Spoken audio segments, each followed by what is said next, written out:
যদি কোনো প্রকারের স্বাস্থ্যকর খাবার থাকে তাহলে আজকে আর এই যে রেসিপিটা বানাইছি না ঠিক এই রেসিপিটা এতটাই স্বাস্থ্য যে কোনো প্রকারের এটা খাইলে হালা কোনো গ্যাস কিছুই মানে কোনো প্রবলেমই হবো না এটা খাইলে হালা। তো যাই হোক, এটা আমি খুবই সহজভাবে বানাইছি আর এটা যদি ডেইলি সকালে খাওয়া যায় তাহলে তো কোনো কথাই নাই।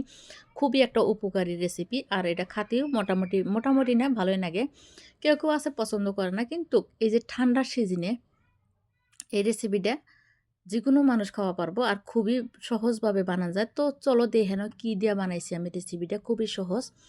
আমি নিয়ে নিছি মটর দানা, তারপর ২-৩টা নিছি আনাইস, একটা গাজর, একটা টমেটো আর সামান্য পরিমাণে বাগুন ফলা। কারণ আমি একলাই খামু। আমি যে পরিমাণে খামু ঠিক ওই পরিমাণ অনুযায়ী আমি হেনে কিছু কাঁচা সবজি নিছি। আর এই যে এনে খুবই ভালো করে কাইটে নিতেছি। আর নিজের কাটাটা তো সবজি যে কাটা নাগবো এটা হলো নিজের পছন্দ। আমি নিজের পছন্দ মতোই দিতেছি। তো যাই হোক, বাগুনটাও কাটা হয়েছে। এখন আমি আনাজগুনা মাছ বরাবর কাইটে নিতেছি। তোমরা যদি এই রেসিপিটা না খাইয়া থাকো তাহলে অবশ্যই একদিন খাইয়া দেখবা। আর এই ঠান্ডার দিনে খাবা, খুবই ভালো লাগবো। আগে কইলাম এর তুলনায় স্বাস্থ্যকর খাবার ওয়াই পারে না। তো যাই হোক, টমেটোটাও কাইটে নিলাম। আর টমেটোটা এই কারণে দিলাম অল্প চুকা, চুকা লাগবো, খাতে খুবই ভালো লাগবো। তার জন্য টমেটোটা দিলাম, গাজর দিলাম। এর থেকে যদি আরও বেশি সবজি দিবার চাও তাহলে তোমরা দেওয়া পারো, শাকও দেওয়া পারো। তো আমার কাছে শাক আছিল না, তার জন্য আমি কটা সবজি দিয়েই বানায় নিলাম আজকের রেসিপিটা। সবগুনা সবজি যে কাইটে নিছি হেনে খুবই ভালো দেখা গেতেছে না। আর এই সবজিগুলো আমি এখন এক গট করে নিমু। মানে কাটাটা দেখা দিলাম।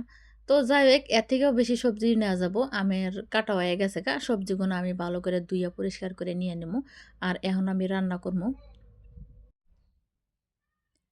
তো চুলায় একটা কড়াই দিছি। কড়াইয়ের মধ্যে দিয়ে দিলাম আমি পানি। আর পানিটা ফ্রেশ পানি দিছি। আয়রন থাকা পানি ভালো না। যদি আয়রন থাকে তাহলে ফিল্টার করে দিয়ে দিবা। তো যাই হোক, আমি সবজিগুলো দিয়ে দিলাম সিদ্ধ। যে কটা আমি সবজি কাইটা রাখছিলাম ওই কটাই দিয়ে দিলাম। আর বেশি দেই নাই। এখন দিয়ে দিলাম আমি স্বাদ মতো নুন। দিয়া এটাকে কিছুক্ষণ সময় আমি ঢাকনা দিয়ে রাইখা দিমু, যাতে সবজিগুলো সেদ্ধ হয়। ওইদিকে সবজিগুলো সেদ্ধ হইতেছে। হেনে আমি নিয়ে নিছি ১ পোয়ারও হাফ, মানে আধা পোয়া চাইল নিছি। আর এটা নিছি আমি আতপ চাইল। আর এটা ভোগ চাইল নিছি। তো যাই হোক, যদি হাতের কাছে ভোগ চাল না থাকে তাহলে সিদ্ধ চাল দিয়েও হবো বা যেকোনো আতপ চাল দিয়েও হবো। তো আমি চালগুনা ভালো করে কচলে কচলে ২ থেকে ৩ বার ধোয়া দিয়ে নিবো, যাতে চালের যে পানিটা মানে অল্প সাদা, সাদা পানিটা আছে ওইটা যাতে না থাকে। এদিকে সবজিটা বলক উঠছে, মানে আধা সেদ্ধ হয়ে গেছে গা। এখন যে আমি যে ধুইয়া রাখছিলাম চালগুনা, ওই চালগুনা দিয়ে দিলাম।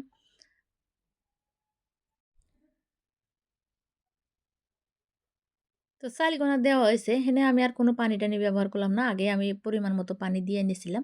এখন দিয়ে দিলাম আমি ৩ টার মতো কাঁচামরিচ। কাঁচামরিচটা ফালা, ফালা করে দেওয়া যাবে, কিন্তু আমি দেই নাই। আর দিয়ে দিলাম হেনে গুয়া মরিচ পাতা।